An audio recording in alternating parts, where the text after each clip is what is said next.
remarkable new evidence. If this film indeed corresponds with Vereshchagin's story, what we are looking at is the scene of the crash site in Pereosovsky, as viewed by a camera on top of a military truck. The focal point of this scene is here, and indeed appears to be a disc embedded in the ground. Here we see soldiers exiting the truck, led by a captain. The troops are met by another officer, this one a major, and then they join other soldiers and officers already on the scene. This footage is one of 4 reels of film acquired during our investigation. Explore it. This film footage certainly seems to depict interest by Russian military personnel in the object that is seen sticking out of the ground. Soldiers, officers, and civilian-clothed agents are deployed around the site, and they appear to be both guarding and examining the object. This is what we found on one of the 4 reels of film obtained in Russia. After viewing the footage, we were able to determine that it was most likely shot with 2 separate cameras. One apparently a handheld camera, which starts out on the approaching truck, and a second one seen here on a tripod. As the soldiers march past, you can see the cameraman turn to follow the troops.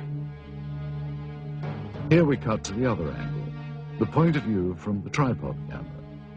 And here you see the handheld camera as the truck pulls up. Both cameras change vantage points several times during the film, as if to get better views or perhaps under orders of a superior. From this angle, we see yet more troops arrive. Author Veniamin Vereshchagin described... Знаете, в дальнейшем события приняли более такой масштабный характер. По просьбе КГБ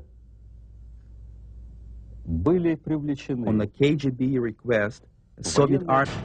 And here you see the man who is probably the head KGB agent directing the cameraman to point his camera toward the disc. A total of almost 1,200 feet of negative were recovered just on this crash site. It is possible that more film was shot, but this is all that we were able to obtain.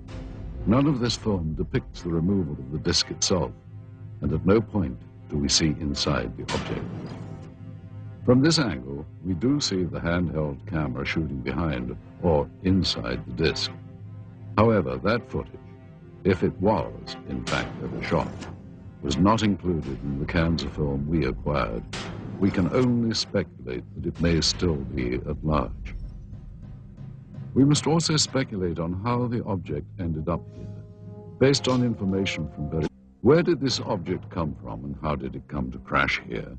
And more importantly, what has happened to it since?